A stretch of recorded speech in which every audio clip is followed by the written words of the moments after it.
Otherwise হবে না। ওই সময় করে বসবো ওইটা আর হবে না, ওইটা আর হয় না। বাংলা? হ্যাঁ বাংলা। এটা বাংলা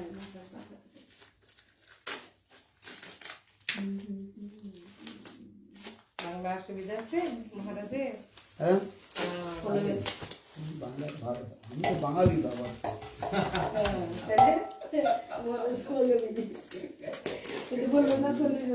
মহাপ্রভু নিজেই বাঙালি। হ্যাঁ মহাপ্রভু নিজেই বাঙালি।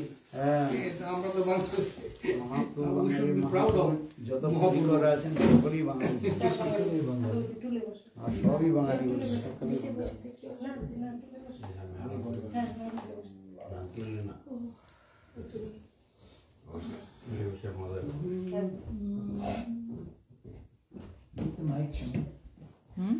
উপেন প্রভু তো এবার রাধাকৃষ্ণ গৌড়ীয় মন্দিরের সেক্রেটারি।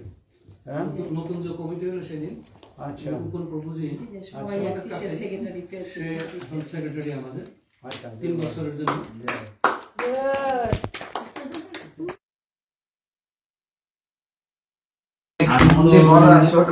খুবই সুন্দর সাজানো আছে। এই তো এখানে 1 কিলোমিটার। সানডে নিয়ে যাব মহারাজ।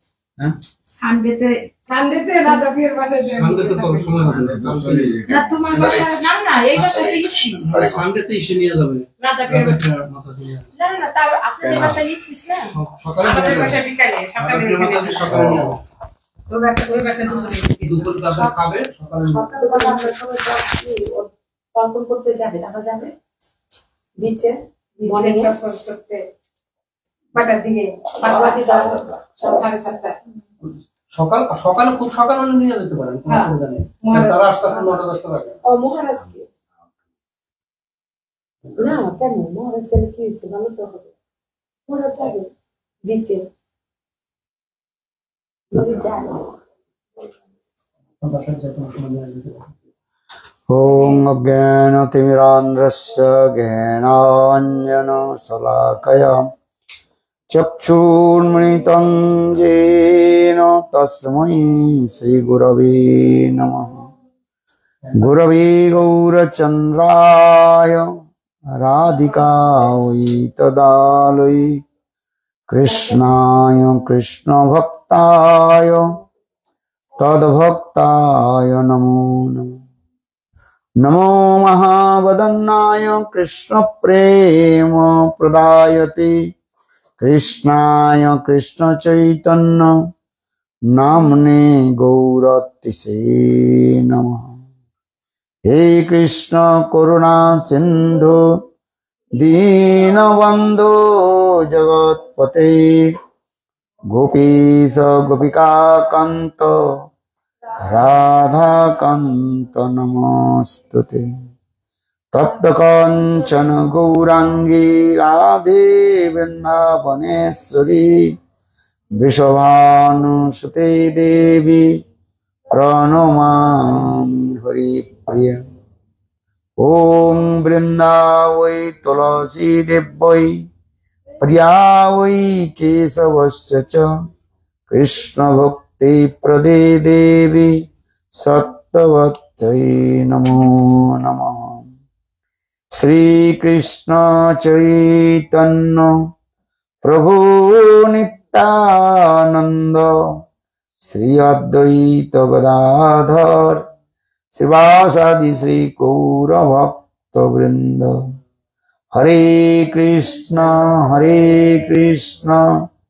कृष्ण कृष्ण हरे हरे हरे राम राम राम हरे हरे। हरे कृष्ण कृष्ण कृष्ण हरे हरे हरे राम राम राम हरे हरे।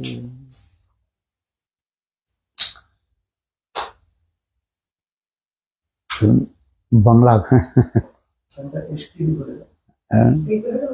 বাংলা হরি কথা শুনুন আজকে নাকি? হ্যাঁ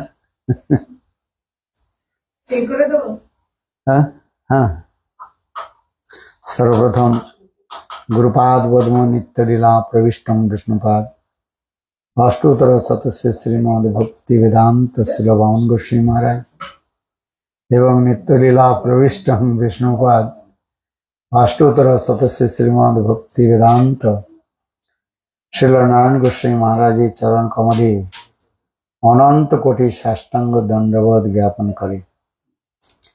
तत्पश्चात नित्य लीला प्रविष्टम विष्णुपाद अष्टोत्तर शतस्य श्रीमद भक्ति वेदांत श्रील स्वामी महाराज एवं समस्त वैष्णव विष्णुगणेर चरणे आमार यथायथ दंडवत प्रणाम स्वीकार हो। अनेक दिन पर आपनादेर बाड़ीते एलाम, प्राय 1 बछर हये गेल नाकि? एक बछर आगे एक बार बांगला कथा आपनादेर बाड़ीते बोलेछिलाम। हाँ, ওই যে সেখানে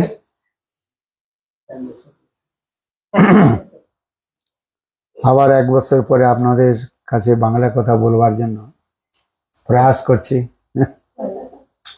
बहुत সুন্দর আপনাদের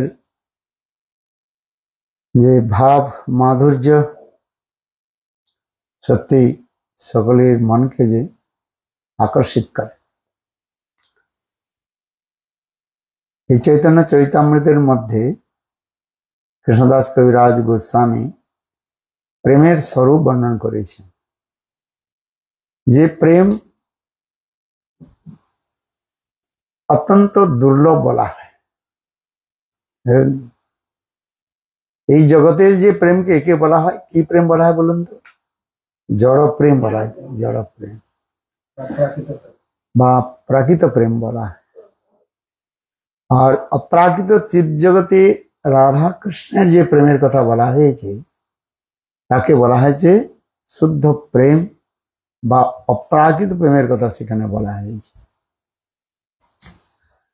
বাস্তব রূপে প্রেম এই জগতে প্রকাশিত হয় না। লোকে প্রেমের মহিমা জানে না, তাই তারা যেখানে সেখানে প্রেম শব্দটা ব্যবহার করে। তাই কৃষ্ণদাস কবিরাজ গোস্বামী চৈতন্য চৈতামৃতের মধ্যে প্রেম আর কামের একটা তিনি উদাহরণ দিয়েছেন, ডেফিনেশনও তিনি দিয়েছেন, সংজ্ঞা দিয়েছেন প্রেম কাকে বলে আর কাম কাকে বলে। এই জন্য বলছিলেন আত্মেন্দ্র প্রতিবাঞ্ছা তারে বলি কাম, আর কৃষ্ণেন্দ্র প্রতিবাঞ্ছা ধরে প্রেম নাম। আত্মেন্দ্র প্রতিবাঞ্ছা তারে বলি কাম, যেখানে নিজের সুখ বাসনা ক্রিয়াগুলি থাকে সেগুলিকে বলা হয় কাম শব্দ বলা হয়। আর প্রেম শব্দটা হয় যেখানে কৃষ্ণ ইন্দ্রিয় সুখ তাৎপর্যময় হয়। কৃষ্ণের সুখ কিভাবে হবে? কেন? কৃষ্ণ হচ্ছেন, তিনি হচ্ছেন সর্বভোক্তা। ভোক্তা বুঝেন তো? ভোগের একমাত্র, তিনি ভোক্তা, তিনি ভোগ করেন।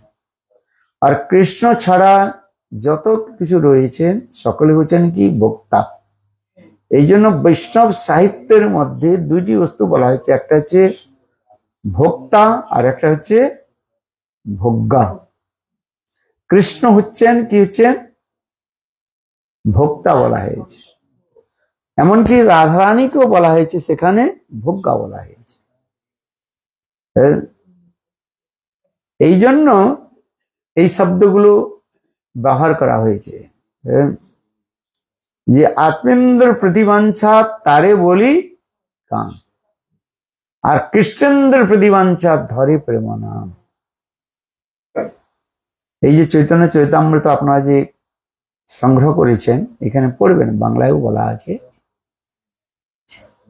এই সংসারের যে নিজের সুখের জন্য যে কার্য আদি করে সেগুলো হচ্ছে কামনা বাসনার মধ্যেই চলে যায়। ধর্ম অর্থ কাম ও মোক্ষের মধ্যে থাকে সেগুলো।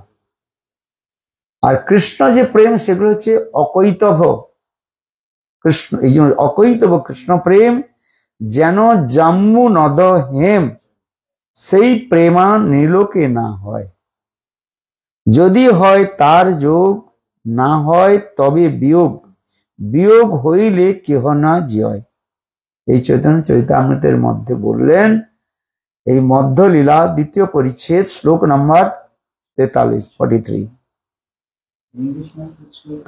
শ্লোক নম্বর 43, মধ্যলীলা সেকেন্ড চ্যাপ্টার শ্লোক নম্বর 43।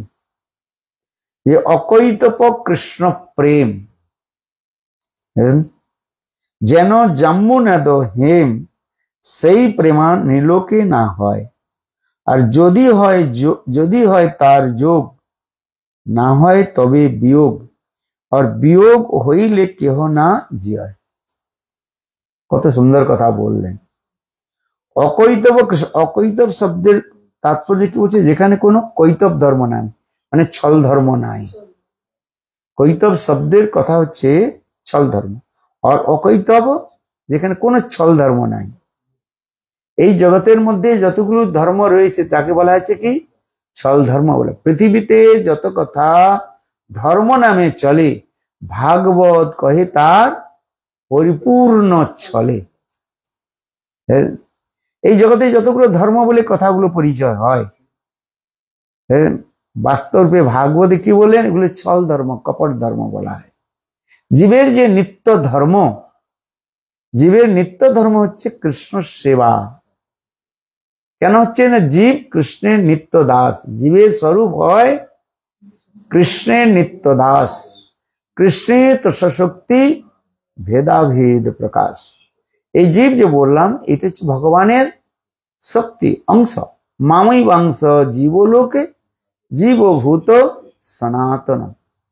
কৃষ্ণ গীতার মধ্যে বললেন যে জীব হলেন কি না আমার অংশ আর সনাতন।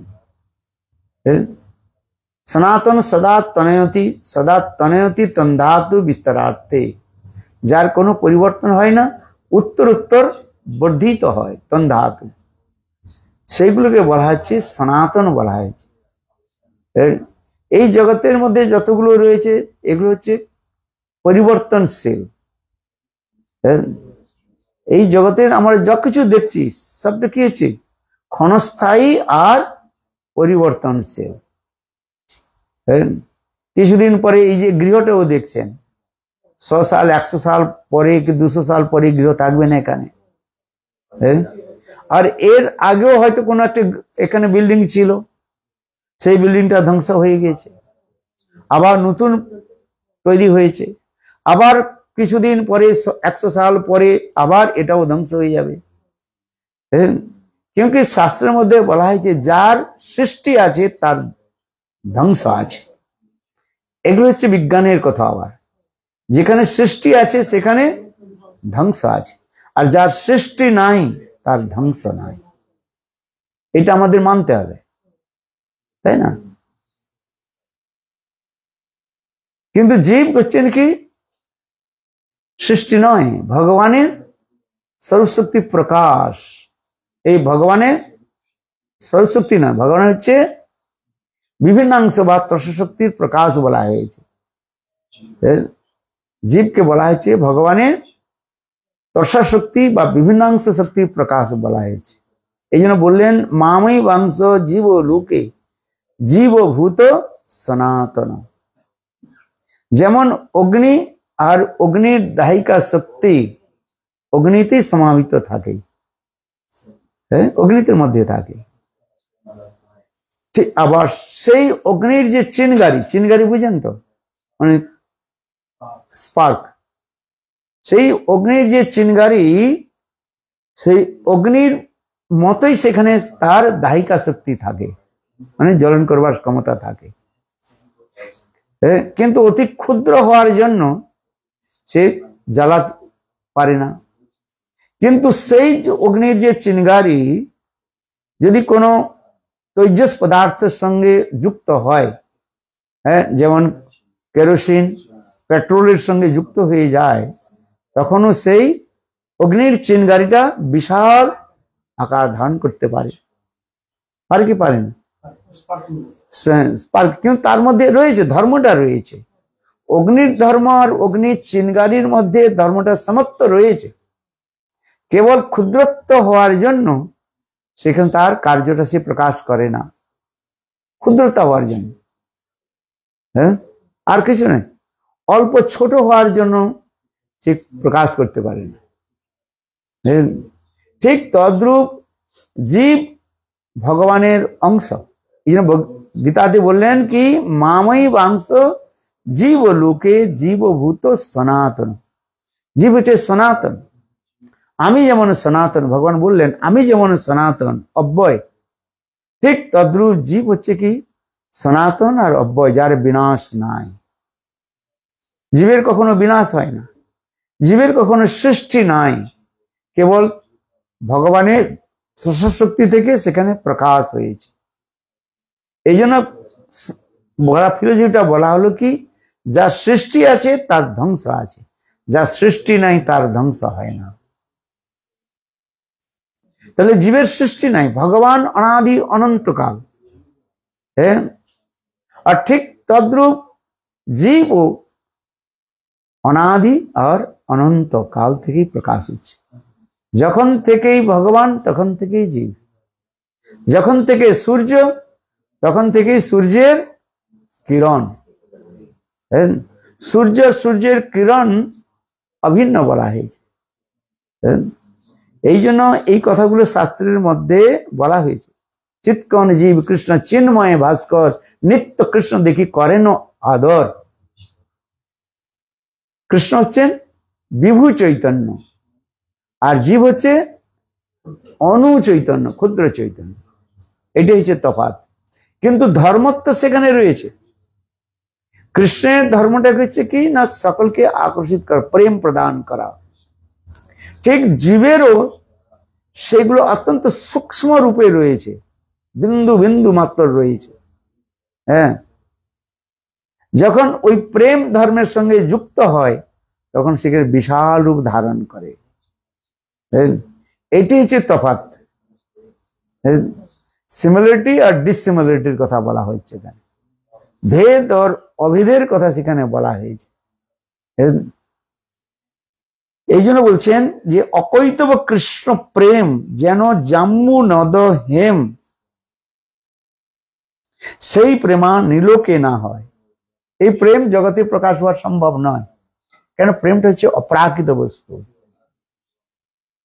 আর এই জড় জগতের যে আমরা যে প্রেম বলি তাকে বলেছে প্রাকৃত প্রেম বলা হয়। এই প্রাকৃত প্রেম সেটা হচ্ছে কি পরিবর্তনশীল, আর হচ্ছে কি কি বললাম ধ্বংসশীল। দুইটা জিনিস আমাদের মনে রাখতে হবে। পরিবর্তনশীল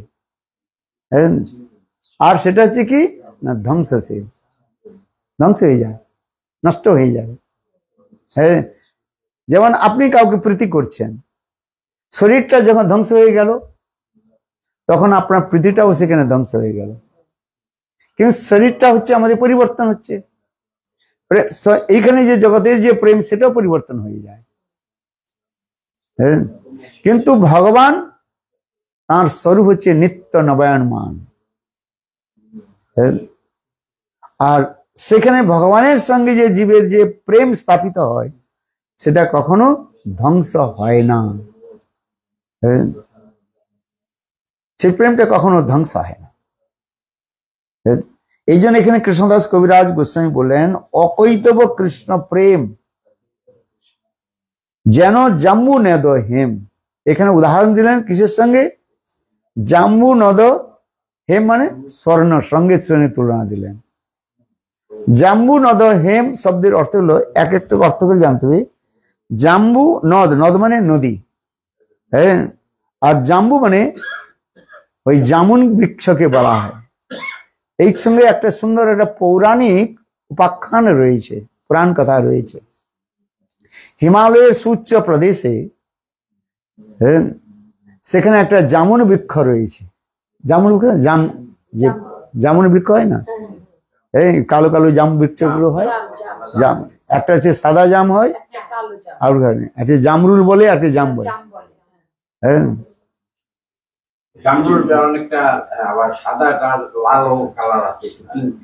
হ্যাঁ, ওগুলো বলে জামরুল বলে, রুল শব্দ হয়ে যায়। হ্যাঁ, আর একটি জাম শব্দ, এরকম বড় বড় গুলো হয়। পেকে গেলে কালো হয় আর খেতে এত সুন্দর স্বাদিষ্ট হয়।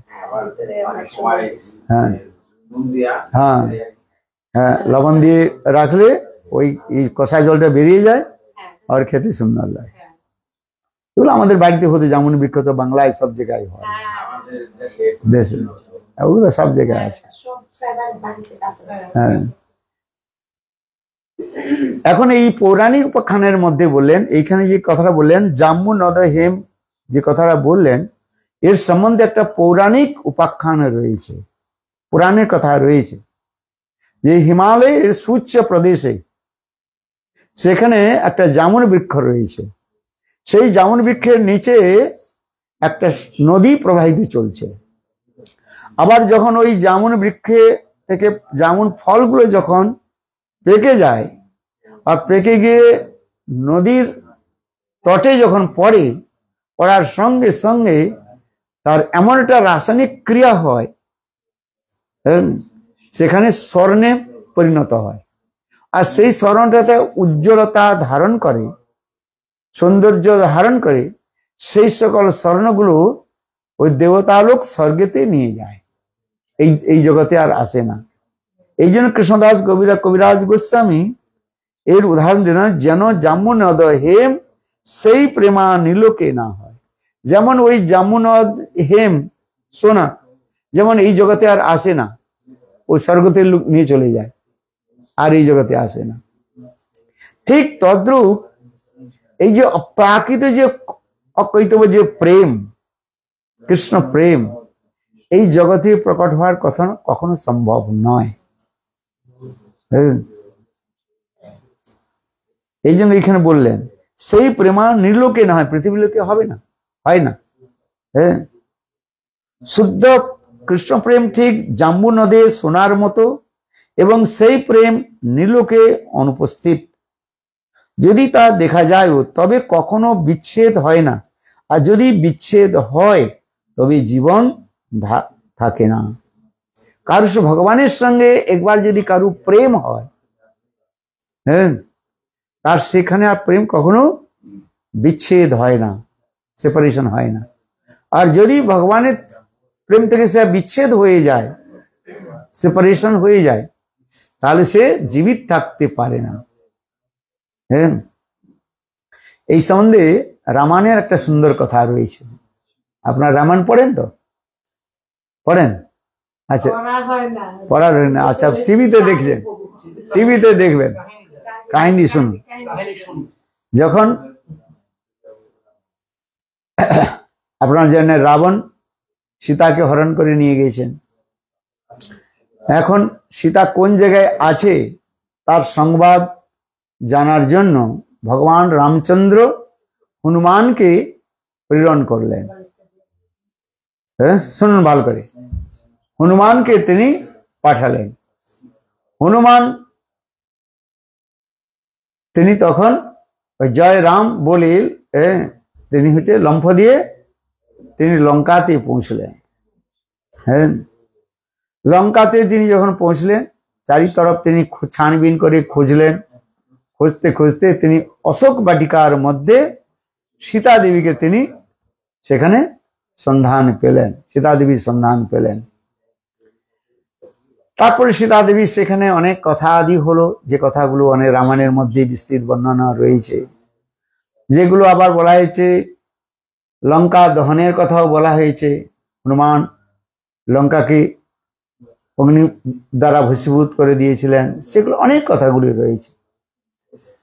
তারপরে হনুমান আবার লাফ দিয়ে তিনি সমুদ্রের এই পারে এলেন। যখন হনুমান যখন ফিরে এসছে, তখন সুগ্রীব, অঙ্গদ, জাম্বুবান, যত বড় বড় বীর ছিলেন, তখন জয় হনুমান বলে তারা জয়গান করছে, জয়ধ্বনি দিচ্ছে। তখন রাম আর লক্ষ্মণ কুটিরের মধ্যে বসেছিলেন, তাঁবুর মধ্যে বসেছিলেন। তখন জিজ্ঞাসা করছেন, রামচন্দ্র জিজ্ঞাসা করছেন যে এত লোকে, এত এই বাঁদরগুলো এত উল্লাস কেন প্রকাশ করছে, জয় হনুমান বলে কেন এত প্রকাশ করছে? তখন সুগ্রীব বলছেন যে প্রভু, হনুমান অতি অবশ্যই সীতা দেবীর তিনি খোঁজ নিয়ে এসছেন, সমাচার নিয়ে এসছেন।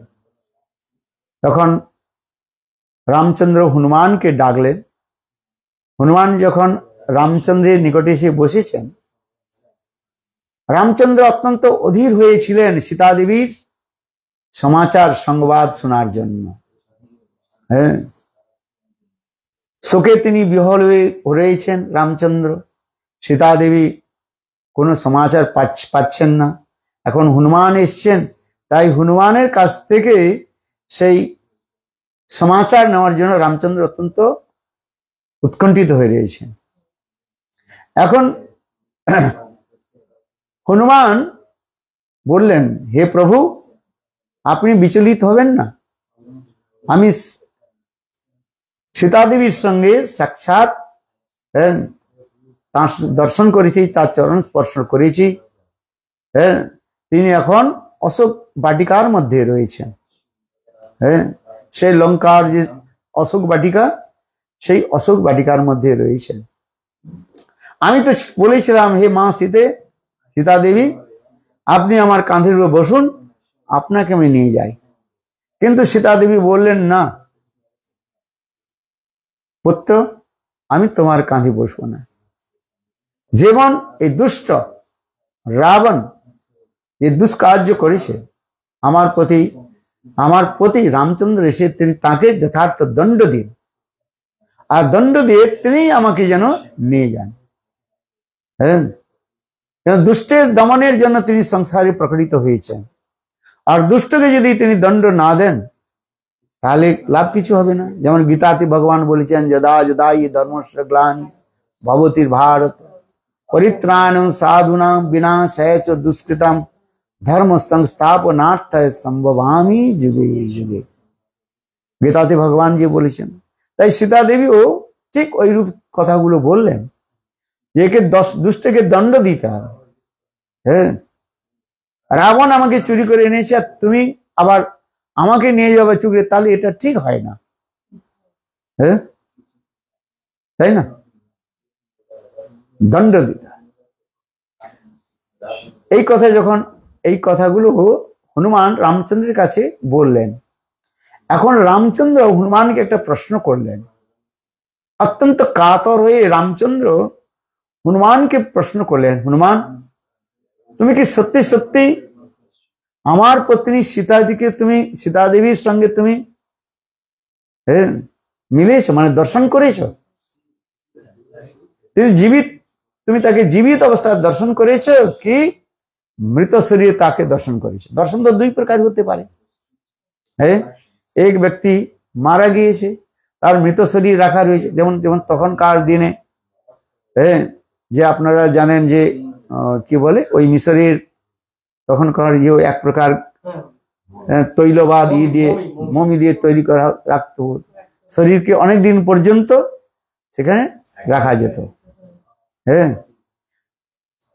অনেক প্রকার গাছের রস বা পাতার রস দিয়ে সেগুলো জীবিত রাখা।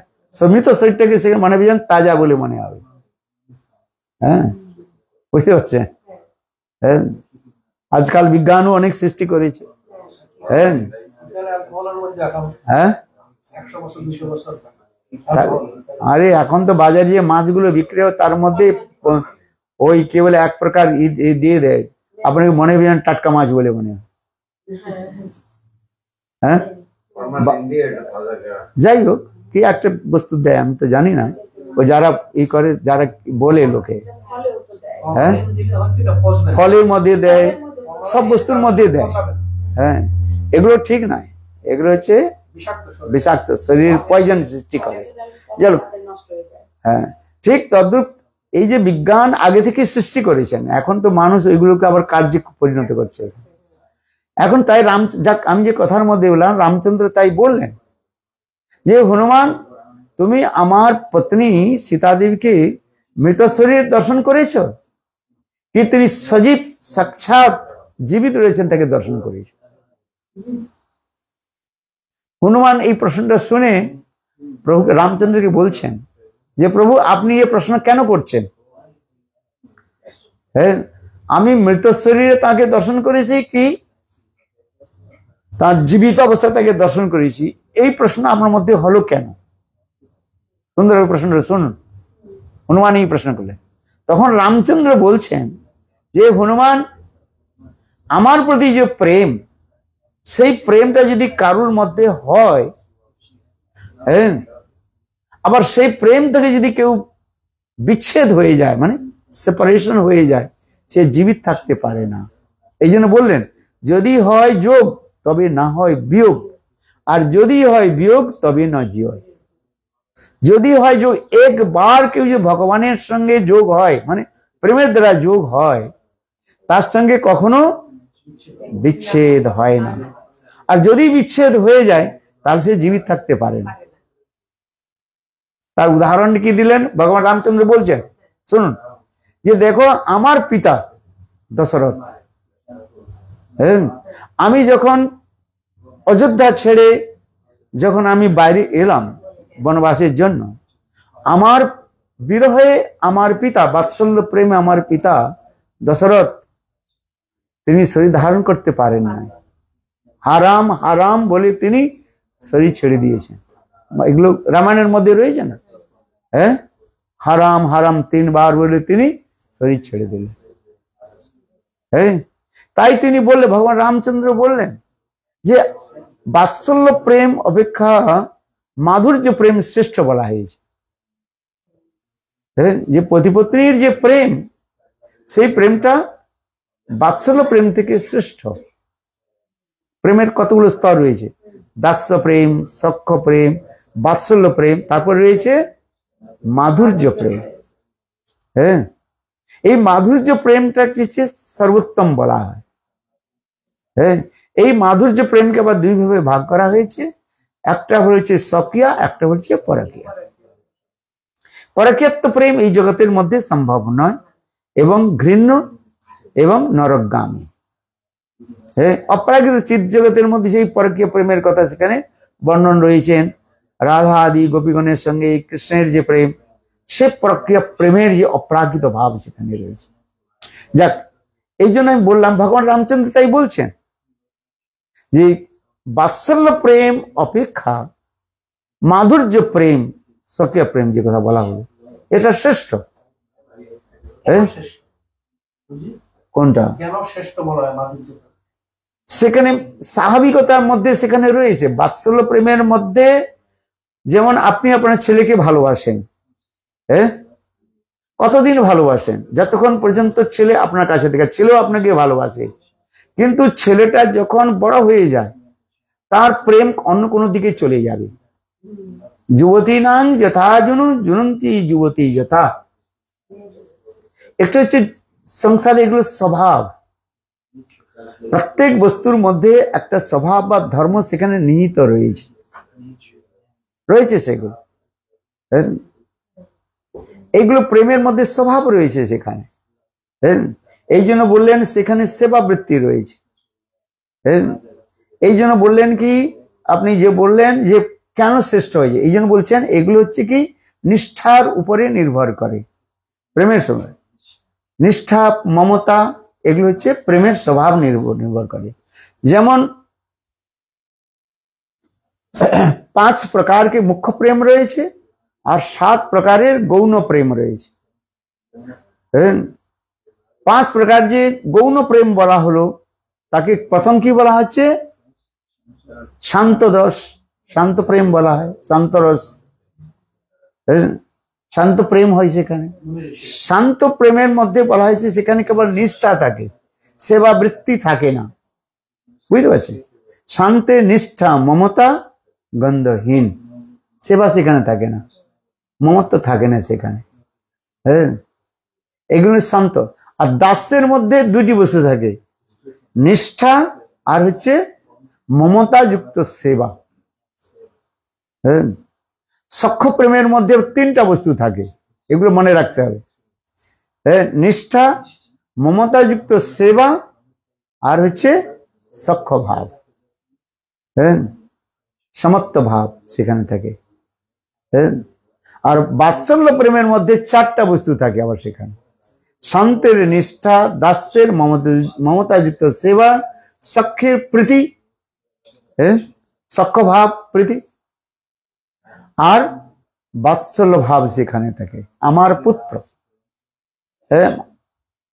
মাতা মরে পুত্র ভাবে করে লালন পালন। এই জন্য রয়েছেন এখানে কি রয়েছে, বাৎসল্য ভাবের মধ্যে 4টা বস্তু রয়েছে, এগুলো আমাদের মনে রাখতে হবে। শান্তের যে নিষ্ঠা, দাস্যের মমতাযুক্ত সেবা, আর সখ্যের বিশ্রম্ভ সেবা সেখানে থাকে। আর বাৎসল্যের মধ্যে ওই আগের যে 3টি, আর নিজের সেবা সেখানে বেরোতে, বাৎসল্যময় সেবা সেখানে বেরোতে। আমার পুত্র ये ভাবনা সেখানে থাকে। মাতা পিতার যে স্নেহ মমতা পুত্রের প্রতি থাকে। আর মাধুর্য রসের মধ্যে এই 4টা রসের সেখানে শান্তের নিষ্ঠা, দাস্যের মমতাযুক্ত সেবা, সখ্যের বিশ্রম্ভময় সেবা, আর যে সখ্যের বাৎসল্যের সেখানে বাৎসল্য ভাব, আমার পুত্র ये ভাবনা থাকে। আর ওই মাধুর্য রসের মধ্যে এই 4টা और নিজে থাকে, সেটা হচ্ছে কি না সর্বাঙ্গীয় দিয়া করে শ্রীকৃষ্ণের সেবন, সমস্ত প্রকারের সেবা মমতা দিয়ে তারা সেবা করেন। এগুলো হচ্ছে শাস্ত্রের মধ্যে বর্ণন রয়েছে। এখন কথার মধ্যে এসে যান। তাই রামচন্দ্র বললেন, আমার পিতা দশরথ আমার বিরহ তিনি সহ্য করতে পারলেন না। বাৎসল্য প্রেম ছিল দশরথ মহারাজ, আর আমার বিরহে তিনি সহ্য করতে পারলেন না, তিনি শরীর ছেড়ে দিলেন। হারাম হারাম বলে তিনি শরীর ছেড়ে দিলেন। বুঝতে পারছেন? তাহলে সীতা দেবী তার বাৎসল্য প্রেম অপেক্ষা সীতা দেবীর কি প্রেম? মাধুর্য প্রেম। পতিপতির যে প্রেম, সেই প্রেমের সেই যে প্রেমটার যে বলা আছে, তাহলে সীতা দেবী সেখানে কি করে জীবিত থাকবে? সীতা দেবী আমার কাছ থেকে বিচ্ছেদ হয়ে গিয়েছেন, সেপারেট হয়ে গেলেন, তাহলে আমার পত্নী সেখানকে জীবিত কি করে থাকলো? থাকতে পারে না। হ্যাঁ, রামচন্দ্র এখানে দর্শন বলছে যথা বাৎসল্য প্রেম আমার মা দশরথ মহারাজ তিনি সহ্য করতে পারলেন না, হারাম হারাম বলে শরীর ছেড়ে দিলেন। হ্যাঁ, আর বাৎসল্য প্রেম থেকে শ্রেষ্ঠ কোন প্রেম বলা হলো? মাধুর্য প্রেম। তাহলে সীতা দেবীর মধ্যে যে মাধুর্য প্রেম রয়েছে, পতিপতির যে প্রেম রয়েছে, তিনি কি করে সহ্য করবেন? তিনি নিশ্চয়ই শরীর ছেড়ে দিয়েছেন। এই জন্য আমি বললাম, রামচন্দ্র বললেন, এই জন্য আমি বললাম তুমি আমার পত্নী সীতা দেবীকে মৃত শরীরে দেখে এসছো কি জীবিত শরীরে দেখে এসছো? হ্যাঁ, এখানে একটা সুন্দর দর্শন রয়েছে, ফিলোসফি রয়েছে। হ্যাঁ, হনুমান তখন বললেন, প্রভু আপনি যা বললেন তা সত্য, আমি মৃত শরীরে দেখিনি, তাকে সাক্ষাৎ জীবিত রূপে দর্শন করেছি। বলে কেমন করে দর্শন করলে আমাকে তুমি শোনাও। ভগবান সব জানেন, তথাপি রামচন্দ্র হনুমানের মুখ থেকে এই তত্ত্ব সিদ্ধান্ত জানবার জন্য বললেন। এই জন্য তুলসী দাস ওখানে একটা সুন্দর কথা রয়েছেন, নাম পহারু দিবস নিশি, নাম পহারু দিবস নিশি। প্রভু সীতা দেবী কি করে আপনার প্রাণ ধারণ করে রেখেছেন সেটা আমি বলছি। নাম পহারু দিবস নিশি, সীতা দেবী সদা কি করছেন না, আপনার নাম ছাড়া আর কিছু জপ করেন না। হ্যাঁ, রাম রাম রাম রাম 24 ঘন্টে, হ্যাঁ, তার মুখ থেকে রাম নাম জপ হচ্ছে। হ্যাঁ, এই বলে নাম পহারু দিবস নিশি, দিবস নিশি দিন রাত আপনার নাম জপ করছেন। আর আপনার নাম আপনা থেকে অভিন্ন বলা হয়েছে। নাম নামই অভিন্ন, নাম আর নামের থেকে ভেদ হয় না। হ্যাঁ, নাম চিন্তামণি কৃষ্ণ চৈতন্য রস বিগ্রহ পূর্ণ শুদ্ধ নিত্য মুক্ত অভিন্নত্বাৎ নাম নামি। হ্যাঁ, এই বলছে নাম পাহারু দিবস নিশি ধ্যান তোমার কপাট নিজ পাদ পঙ্কজ যন্ত্রিত প্রাণ কहीं যাও बाट। তুলসীদাস জি বললেন এখানে নাম পাহারু দিবস নিশি, আপনার যে নাম দুই অক্ষরযুক্ত যে নাম রা और মা, এই দুই অক্ষরযুক্ত রাম নাম মানো সীতা দেবীকে প্রাণ রূপী প্রাণকে জীবিত রেখে দিয়েছে। কিভাবে না পাহারাদার রূপে। এই জন্য নাম অপহারু দিবস নিশি ধ্যান তোমার কপাট। আর তিনি কি করছেন? ধ্যান আপনারই চরণ কমলকে ধ্যান করছেন, নাম করছেন আর আপনার চরণকে ধ্যান করছেন। এই জন্য বলছে নাম অপহারু দিবস নিশি ধ্যান তোমার কপাট নিজ পদ যন্ত্রিত প্রাণ কहीं যাও बाट। এই যে আপনার যে নাম রা और মা, এই দুইটো নাম যেন সেখানে পাহারাদার রূপে রয়েছে, সীতা দেবী প্রাণকে সেখানে বাহির যাওয়ার রাস্তা নাই তা নয়। আবার নিজ পদ যন্ত্রিত, সেখানে কি করেছেন না এই যে তার যে ধ্যানটা, মানে সীতা দেবী যে ধ্যান করছেন চিন্তন করছেন, সেটা কি হচ্ছে না কপাট, সেখানে দরজা দিয়ে রেখেছেন মানে। আবার নিজ পদের যন্ত্রিত, সেখানে যন্ত্রিত মানে বলে তালা লাগিয়ে দেওয়া হয়। হ্যাঁ, নিজ পদ যন্ত্রিত প্রাণ কहीं যাও बाट। রাধার এই সীতা দেবী প্রাণ বের হওয়ার রাস্তাই নেই। সীতা দেবী তো আপনার বিরহে প্রাণ ছেড়ে দেওয়ার জন্য রয়েছেন, সহ্য তিনি করতে পারছেন না। কিন্তু আপনার যে নাম রা और মা, হ্যাঁ, এই দুইটি যে অক্ষর মানো, সেখান থেকে তার প্রাণকে তিনি পাহাড়দার রূপে রয়েছেন। আর নিজ পদ যন্ত্রিত প্রাণ কहीं যাও बाट, সেখানে ওই যে তার ধ্যানকে কার সঙ্গে তুলনা করেছেন? কপাট মানে ওই দরওয়াজার সঙ্গে তুলনা। আবার সেই দরওয়াজার সঙ্গে দরওয়াজা কি কারণ আছে? যন্ত্রিত, মানে যন্ত্রিত শব্দ অর্থ হয় সেখানে তালা লাগিয়ে দেওয়া হয়েছে,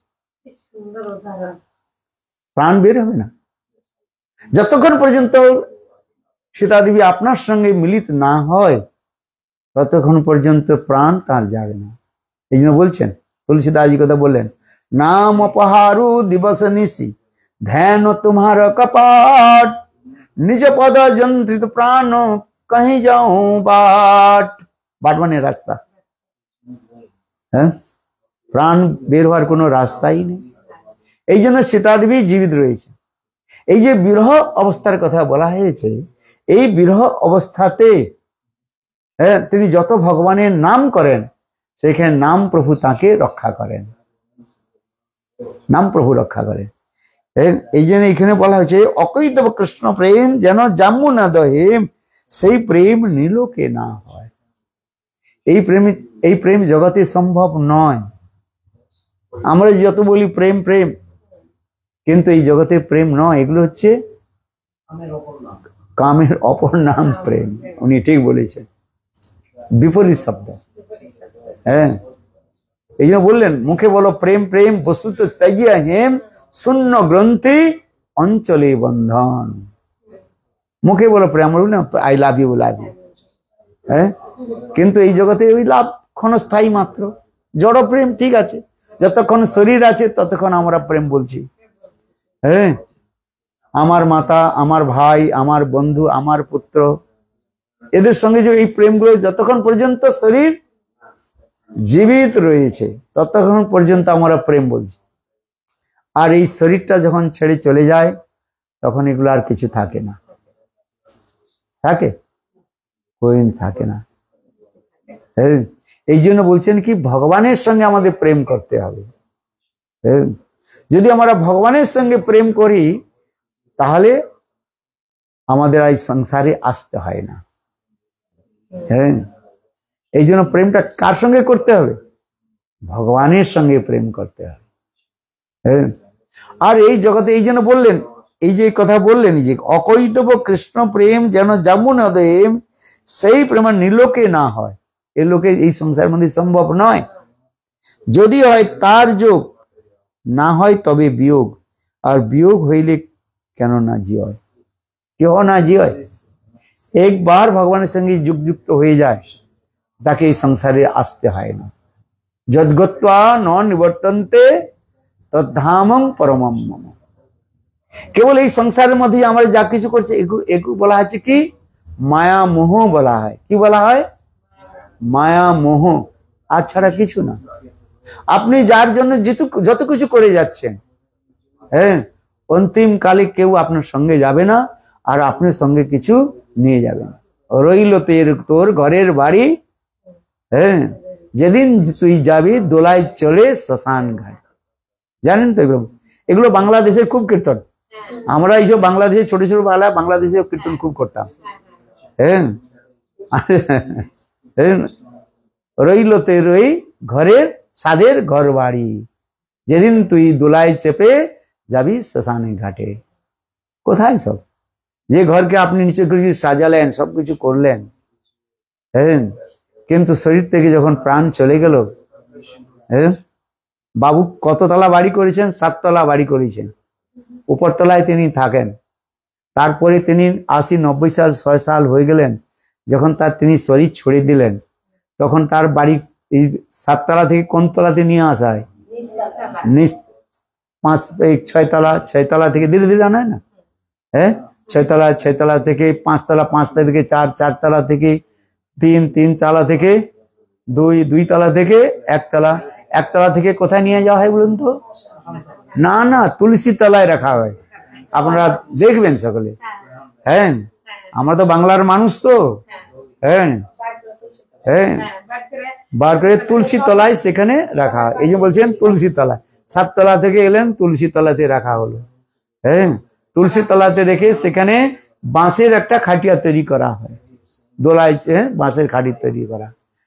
হ্যাঁ, তাড়াতাড়ি নামা, এই সব দেহ 7 তলা থেকে তাড়াতাড়ি নামে তুলসী তলায় শোয়া, একটু পরে শ্মশান ঘাটে নিয়ে যাও। তারপরে কি করা হয়? ওই শ্মশান ঘাটে নিয়ে যাওয়া হয়, ধর্মতলা। আমাদের কলকাতাতে কি কোথায় নিয়ে যায়? ধর্মতলা। তুলসী তলা থেকে আর কালীঘাট ওই ধর্মতলা। এই হয়ে গেল জীবন। এই জন্য এইগুলো কথাগুলো রয়েছে, এই আমাদের জীবনের পরিণতি। হ্যাঁ, যেদিন তুই যাবি দোলাই চড়ে শ্মশান ঘাটে, হ্যাঁ, রইল তোর সাদের ঘর বাড়ি। হ্যাঁ, ওই সময় সকলে কান্নাকাটি করে, ছেলে বলুন, মেয়ে বলুন, পতি বলুন, যা কিছু রয়েছে, কিন্তু যে গেছে সে তার ফিরে আসে না। হ্যাঁ, আচ্ছা, এই যখন কীর্তন গুলো হতো আমরা কাঁদতাম। কীর্তন তো হতো সবাই, মানে খুব লাগতো, খুব সুন্দর, কিন্তু হৃদয়টা দ্রবীভূত হতো। এই জন্য বলছেন কোথায় গেল সেই? হ্যাঁ, যেই মুখেতে তুমি দিয়েছিলে ননি, যেই মুখেতে তুমি ননি মাখন দিয়েছিলে, আর এখন কি দিচ্ছে? অগ্নি দিচ্ছে। হরি বল। হ্যাঁ, কি করবে? জীবনের এই পরিণতি। ছাই ভস্ম হয়ে গেল, তারপরে দাহ সংস্কার করে অস্থি বিসর্জন গঙ্গায় দেওয়া হয়ে গেল, শ্রাদ্ধ শান্তিও হয়ে গেল, তারপরে কিছুদিন পরে সব আমরা ভুলে যাই। যতই যা বলবো না কেন, ভুলে যাই কেন আমাদের? হ্যাঁ, আবার সেই সংসারের মধ্যে লিপ্ত হয়ে থাকে। হ্যাঁ, একই বলা হচ্ছে মায়া মোহ, আর কিছু না। এই তো, এই জন্য বলছেন কি ভগবানের সঙ্গে যদি আমার প্রেম প্রীতি হয়ে যায়, আর তাহলে আমার জীবন সার্থক। ধন সম্পদ, যার জন্য যা কিছু করছেন, হ্যাঁ, কার জন্য এত করছেন? হ্যাঁ, যারও লাগিয়া খাটিয়া মইনু, সে তো চলিয়া গেল রে। হ্যাঁ, যার জন্য আমার এত পরিশ্রম করছে, হ্যাঁ, প্রাণ পাখি মোর উড়িয়া যাইবে। হ্যাঁ, প্রাণ পাখি মোর উড়িয়া যাইবে। হ্যাঁ, কিতনা সুন্দর। এগুলো বৈরাগ্যের কথা বলা হয়েছে। যত আমাদের বৈরাগ্য যদি না হয়, বাস্তবরূপে ভক্তির মধ্যে আমাদের প্রবেশ হয় না। হ্যাঁ, জ্ঞান বৈরাগ্য করতে করতে করতে করতে তখন ধীরে ধীরে সাধু সঙ্গের মধ্যে তখন ভক্তির মধ্যে প্রবেশ হয়। হ্যাঁ, এগুলো ছিল জানতে হবে এই শরীরটার পরিণতি কি, এই সংসারের পরিণতিটা কি। হ্যাঁ, একদিন আমাদের সকলে একদিন চলে যেতে হবে। হ্যাঁ, মায়া মোহ কেবল আমাদের এখন যে আমি আমার বলছি যেটা, এগুলো হচ্ছে মায়া মোহ বলা হয়, আর কিছু নয়। শুনতে আমাদের খুব কটু লাগে, করেলা বলে মনে হয়, করেলা সমঝতে কটু বলে মনে হয়, কিন্তু এটা হচ্ছে বাস্তব সত্য, জীবনের সত্য। জীবনে একদিন আমাদের চলে যাবে, ধন সম্পত্তি মাল খাজানা ইয়া পড়ে रहेगा।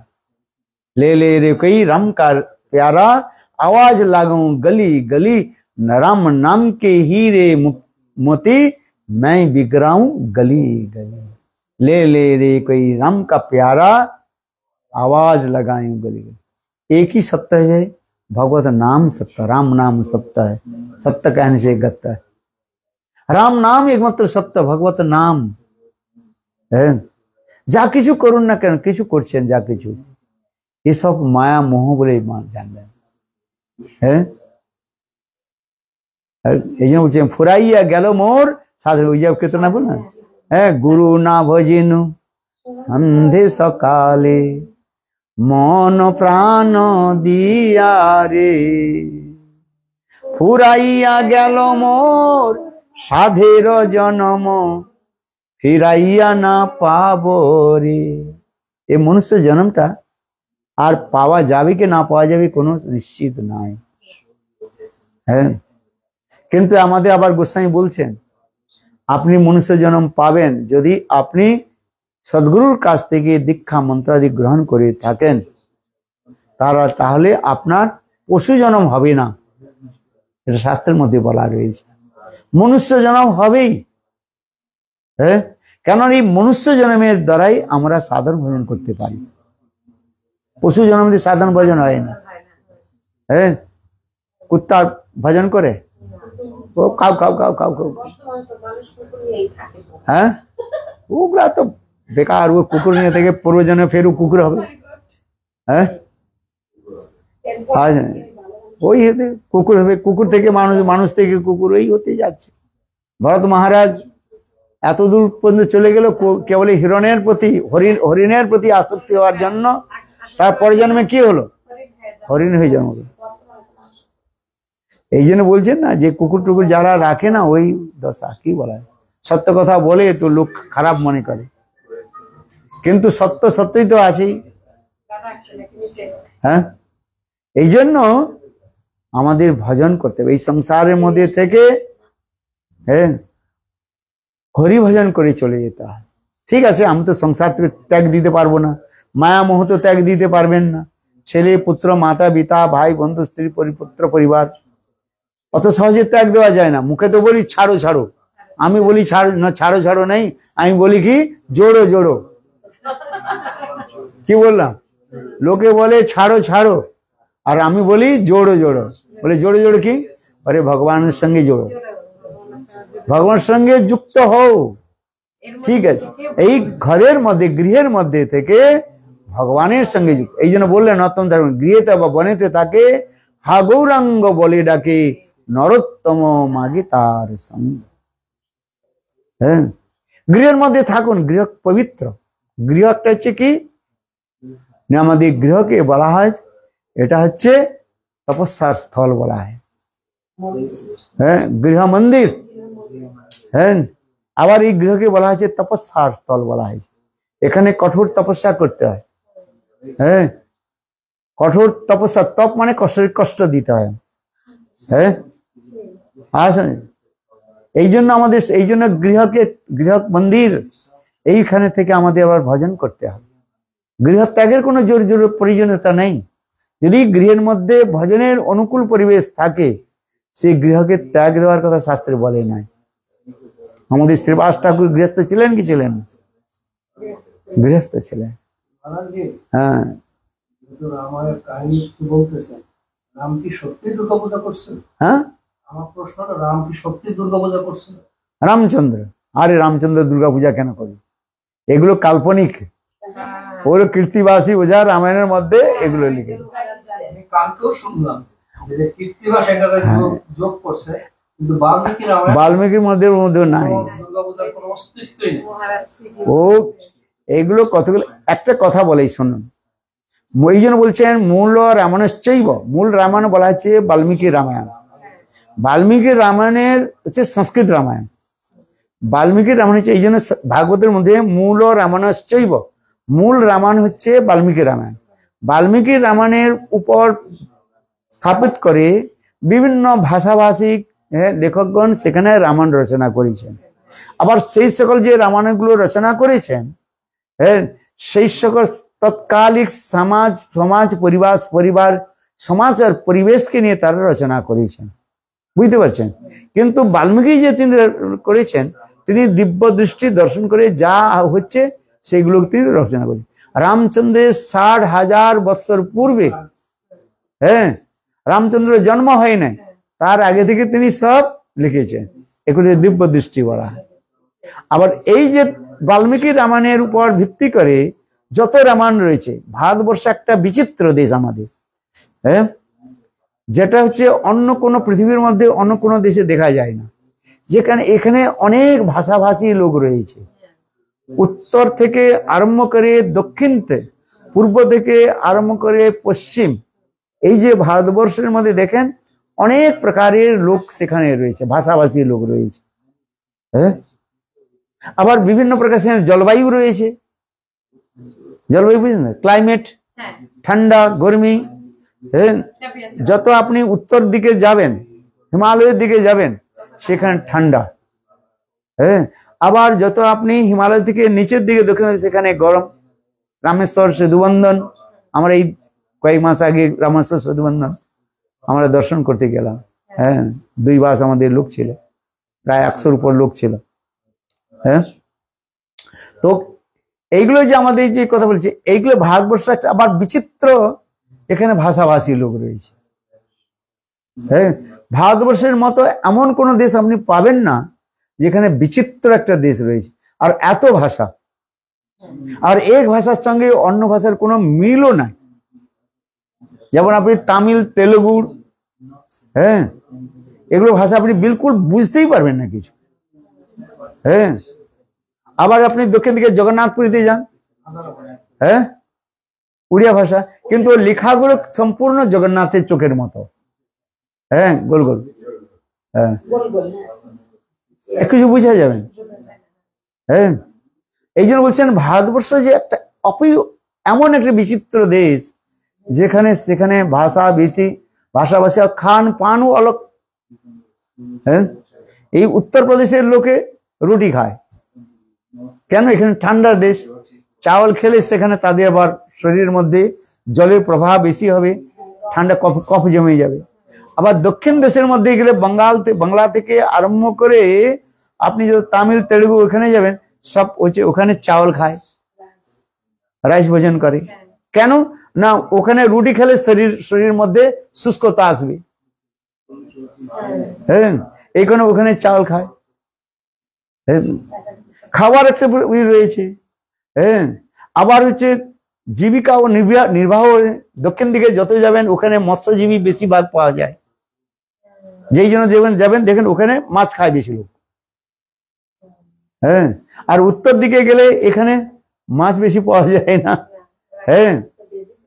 এখানে সব ভেজিটেরিয়ান নয়, কিন্তু খায় বেশিরভাগ ভেজিটেরিয়ান পাওয়া যায়, क्योंकि জলবায়ু আর ভোজন এগুলো সব ক্লাইমেটের উপর নির্ভর করে, হ্যাঁ।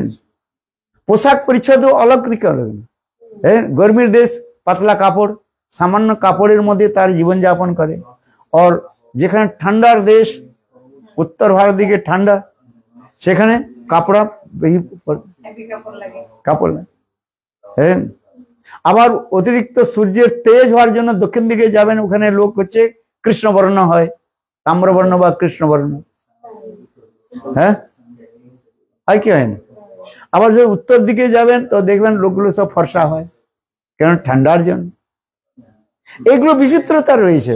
কিন্তু ভারতবর্ষ এমন একটা দেশ যেখানে এই রামকৃষ্ণের কথা, প্রেমের দ্বারা সেখানে বন্ধন রয়েছে। প্রেমের যে বন্ধন, সেটি হচ্ছে বড়, হ্যাঁ, প্রেমের বন্ধন, রাম কথা, কৃষ্ণ কথা। এই যে ভগবান রামচন্দ্র যে বনবাসের কথা, লঙ্কা আদি এগুলো যাত্রার মধ্যে এখানের মধ্যে একটা সুন্দর বর্ণনা রয়েছে। এখানে তিনি প্রেমের দ্বারা সূত্র বন্ধন করেছেন, প্রেম সূত্রকে তিনি গঠিত করে রেখেছেন। বুঝতে পারছেন? যদ্যপি এই সীতাহরণ বা এই সিংহল আদি বা লঙ্কা আদি যাত্রার কথা যেগুলো বলা হয়েছে, কিন্তু এর মধ্যেও একটা সুন্দর সেখানে শিক্ষা রয়েছে। হ্যাঁ, সেখানে রাক্ষস জাতির সঙ্গে এখানে তার সঙ্গে একটা সম্বন্ধ প্রীতির একটা ব্যবস্থা রয়েছে। হ্যাঁ, বিভীষণ কোন কুলে জন্মগ্রহণ করেছেন? রাক্ষস কুলে। তিনি রামচন্দ্রের সঙ্গে সেখানে প্রীতি করেছেন, ভক্ত হয়েছেন। হ্যাঁ, এগুলো আমাদের বর্ণন করা হয়েছে শাস্ত্রের মধ্যে। হ্যাঁ, মানব জাতির মধ্যে একটা যে প্রেম সূত্র যে রয়েছে সেটাই তিনি সেখানে উদ্ঘাটন করা হয়েছে, প্রকাশ করা হয়েছে। হ্যাঁ, প্রেম সূত্র। কিন্তু আপনি যে কুলে জন্মগ্রহণ করুন না কেন, কুলটা বড় নয়, বড় হচ্ছে কি সেখানে প্রেম। হ্যাঁ, রাক্ষস হইয়া, হ্যাঁ, বিভীষণ রাক্ষস হয়ে তিনি ভগবান রামচন্দ্রের সঙ্গে রয়েছে। হ্যাঁ, দেখুন কুলে তো জন্মগ্রহণ করেছেন, বংশ পরম্পরা রাক্ষস ছিল না, উনি তো ভগবত প্রেমিক ভক্ত ছিলেন। কিন্তু বহির্দৃষ্টি সে, হ্যাঁ, তিনি তো রাবণের ভাই কিনা। তাহলে আমাদের দেশে প্রথমে তো বহির্দৃষ্টি নিচ্ছে না, বাইরের যে দৃষ্টিটা। হ্যাঁ, অন্তর্দৃষ্টি সেখানে হচ্ছে তিনি ভগবত ভক্ত। হ্যাঁ, এই জন্য বলছেন ওরে মন কি করো বরণ কুল। হ্যাঁ, হ্যাঁ, জন্ম হোক যথা তথা, কর্ম হোক ভালো। জন্ম আমাদের কোথায় হোক না কেন সেটা বড় নয়, উচ্চ কুলে হোক আর নিম্ন কুলে হোক সেটা বড়। কমলের জন্ম কোথায়, পদ্ম ফুলের জন্ম কোথায় বলুন? হ্যাঁ, কাদার মধ্যে হয়। হ্যাঁ, কিন্তু সে দেখো ফুলটা যখন ফুটে তখন ভগবানের চরণে পড়ে। জন্ম হয়েছে কাদার মধ্যে, গোবরের মধ্যে, কিন্তু দেখুন ভগবানের হাতে, ভগবানের চরণে সেখানে দেওয়া হচ্ছে। এই গুণের আদর। এই জন্য আমাদের এই বাংলাটা কিন্তু ওরে মন কি করো বরণ কুল। হ্যাঁ, ওরে মন কি করো বরণ কুল। তোমার বরণ কুলের কি মহিমা রয়েছে, বংশের কথা নয়, রয়েছে তোমার গুণের কথা। এই জন্য বলছে জন্ম হোক যথা তথা, কর্ম হোক ভালো। যেখানেই জন্ম হোক না কেন, জন্মটা বড় নয়। হ্যাঁ, হ্যাঁ, জন্ম এই জন্য বললেন ওরে মন কি করো বরণ কুল, রাক্ষস হইয়া বিভীষণ ঈশ্বর সবার মাঝের বসে। হ্যাঁ, এই যে আমাদের বাংলা কীর্তন মধ্যে রয়েছে, ভক্তিমোহন ঠাকুর না প্রেমানন্দ ঠাকুরের মধ্যে রয়েছে, বৈষ্ণব কবির মধ্যে রয়েছে। হ্যাঁ, দেখ, এই জন্য আমাদের গ্রহণ করতে হবে যে আমাদের গুণটা যেন ভালো হয়। হ্যাঁ, রত্নাকর, হ্যাঁ, তিনি দস্যু চোর ছিল। হ্যাঁ, আর নারদ ঋষির কৃপাতে তিনি বাল্মীকি হয়ে গেলেন। এই জন্য বললেন ভাই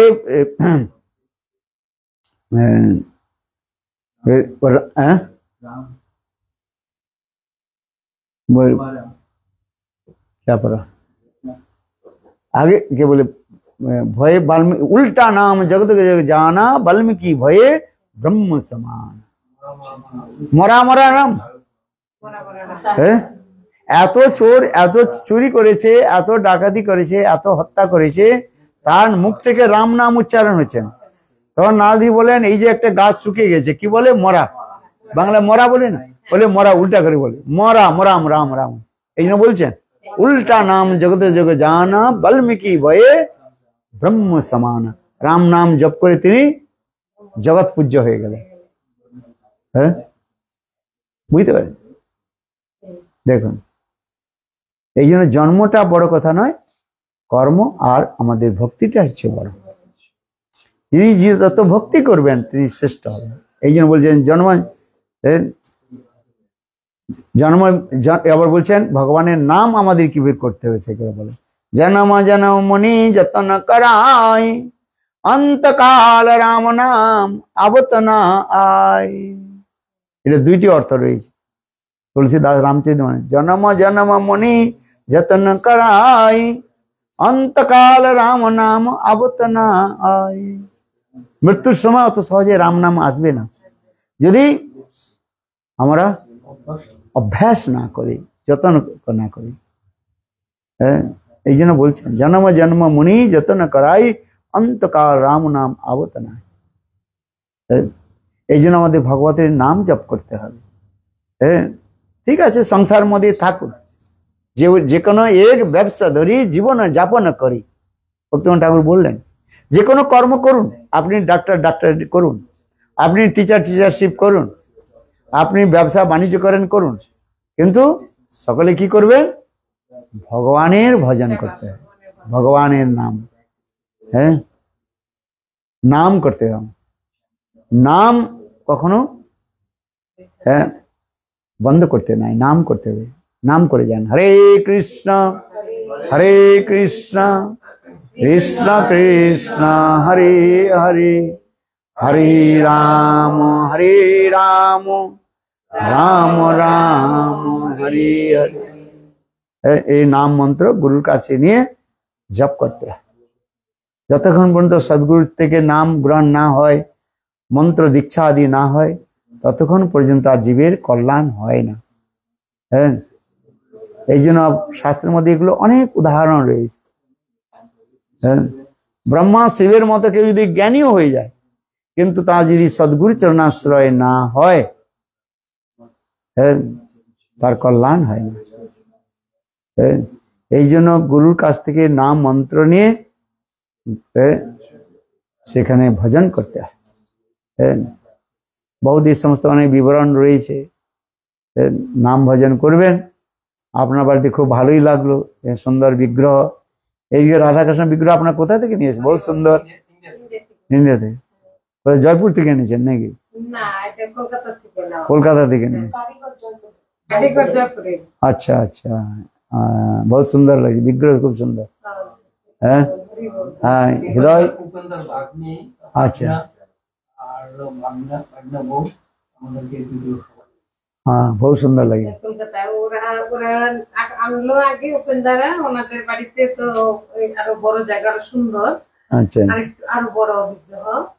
তারপরে আলো দিয়ে আমাকে বলে যে তুমি নিবা। আমি বললাম যে হ্যাঁ, যদি রাধারানী আসে, বাড়ি করতেছি, যদি আসে তাহলে আমরা চাই। আমি বলে যে তাহলে ভাগনা ওর সাথে যোগাযোগ করে দিই। এই যোগাযোগ করে দিল এরা। তারপরে ওরা, আমি গেছিলাম জয়পুরের রাজস্থান ঘুরে, বৃন্দাবনে আসতেছিলাম। ওই দিন ছিল রাস পূর্ণিমা, একদম অনেক চাঁদেরই। তো আমি যখন রাস্তাতে আসতেছি, রাস্তার পাশে না মার্বেলের সব ঠাকুর বানায় রাখছে। তো ওইটা আমার চোখে পড়ছে। রাত্রে সবাই ঘুমাই পড়ছিল গাড়িতে, আমি একা তাকায় দেখতেছি। আর তখন তো আরো 20 বছর আগে 20 বছর আগের কথা। তারপরে তখন তো মোবাইল এত ছিল না, ওই মোবাইলটা আমি মানে যতটুকু পারছি ছবি আর রাখছিলাম। পরে এসে চিন্তা করছি যে আমি কিভাবে তোমাকে আনবো, তো আমার বাড়ি কিনতে হবে, জায়গা কিনতে হবে, আমি কোথায় প্রতিষ্ঠিত করব। আমি ছোট্ট একটা ইচ্ছে থাকতাম। তারপরে এসে একটু চেষ্টা করলাম, জায়গাও একদিন পেয়ে গেলাম। তারপরে এই মানে গোবিন্দ কিভাবে সরল হৃদয় থেকে মনের মধ্যে ইচ্ছা হলে ভগবান সেখানে প্রকাশ করে। পরে ওরাও বাড়ি জায়গাও পেলো, বাড়িও করলো। তো এরকম গৃহ মন্দির, এটা আমাদেরও খুব ইচ্ছা ছিল যে যদি আমাদের পুরানো বাড়ি ছিল, যদি ভেঙে কখনো করি ঠাকুরের জন্য। বলতেছিল আমি গৃহ মন্দির করবো। না না, খুব ভালো হয়েছে। বলে যে ঠিক আছে তাইলে দেখি। না, এই ঠাকুর খুব সুন্দর লেগেছে আমার, যে আপনি যে রাধাকৃষ্ণ করেছেন খুব সুন্দর লেগেছে। হ্যাঁ হ্যাঁ, তারপরে আর একটা মহাপ্রভু রাখবেন, খুব ভালো হবে। চৈতন্য মহাপ্রভু। হ্যাঁ হ্যাঁ হ্যাঁ, আছে কিন্তু হ্যাঁ, মহাপ্রভু খুব সুন্দর পাওয়া যায়। মহাপ্রভু রাখবেন, দেখতে। হ্যাঁ, এই জায়গার জন্য সুন্দর বাসায় আছে, ও তো সব হয়ে যায় খুব বাসায় আছে সুন্দর। সুন্দর। হ্যাঁ ওহো সানডেতে হ্যাঁ সানডেতে একটু কৃপা করে যদি আর কি আপনার ধোলা পড়ে অনেক খুশি হবো। ঠিক আছে। সানডেতে তো এখানেই পাঠ করবে, হ্যাঁ সো বাসা তো 5 মিনিটও না আমাদের। আচ্ছা মনে হয় আপনার যাওয়া হয় না, সব মহারাজরা আসলে যায়, সব মনে হয় যায় নাই না, সব মহারাজদের যায় আমার বাসায় যায় যায়। মোটামুটি। তো আসে আমিও নিয়ে একটু বাইরে মানে একটু বাইরে ঘুরতে যাই, মর্নিং ওয়াকে বিচে টিচে নিয়ে যাই মহারাজ, তারাও একটু ভিডিও করে। আচ্ছা আচ্ছা আচ্ছা সানডেও আমরা যাবো, চলে আচ্ছা বিচে যাবো সানডে আচ্ছা আচ্ছা ঘুরে আর কি। আমরা গণ্ডিতে আনলে মহাপ্রভু গণ্ডিতে আনলে দুই পাশে দিতে পারবো, আর একটু ওই ইগুলো নিচে নামাইলেই তাহলে দিতে পারবো দুই পাশে। আরে সব ব্যবস্থা হয়ে যায়, ঠাকুর নিজে নিজে ব্যবস্থা করেন। হ্যাঁ ঠিকই বলছেন গুরুজি মহারাজজি, ঠিকই বলছেন। আমি এই জগন্নাথ বলরাম যখন আমি পুরীতে গেছি, আমি জীবনে প্রথমবারে গেছি, তখন হলো ওই জ্যোতিপ্রভুদের সাথে ইয়ে করতে তীর্থ করতে, তখন পুরীতে গিয়েছি। পুরীতে গিয়ে সবার সঙ্গে যে কদিন ঘোরাটা তীর্থ করা যা দেখা টেখা দেখে দেখে আসছি।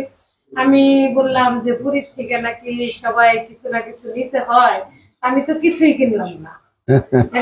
তখন ওই রাস্তার ধারে যে দোকান বসে না, এই দোকানে এই এলো জগন্নাথ বলরাম। বাস বস তারপরে আমি বলি কি, আমার সাথে একজন বৌদি ছিলাম, তো এই বৌদি তাহলে এই জগন্নাথ বলরাম একটা কিনে নিয়ে যাই, কিছু নিতে হয় পুরীর থেকে। হ্যাঁ সুভদ্রা আছে, জগন্নাথ বলরাম সুভদ্রা আছে, সুভদ্রা ছাড়তে হবে না। তারপরে ওকে কি এটা একটা কিনে নিয়ে যায়, নাতিরা খেলবে নি, নাতিরা খেলবে নি, এই কথাটা কিনে নিয়ে আসবে। নিচেই দেখছেন না টিভির সামনে আমার মা বাবাদের ছবি ওখানে রেখেছি, যে নাতিরা দেখবে টেকবে খেলবে টেলবে ওখানে থাকবে, তার দিকে ওরা কাজ টাজ করে না, নষ্ট করে না। মহারাজ আসছে, তার মহারাজ আসছে, এসে বলে কি তোমার জগন্নাথ নিচে কেন, নিয়ে আসো। আমি কই মহারাজ জি এখানে জায়গা হবে না, কয় কি নিয়ে আসা হবে।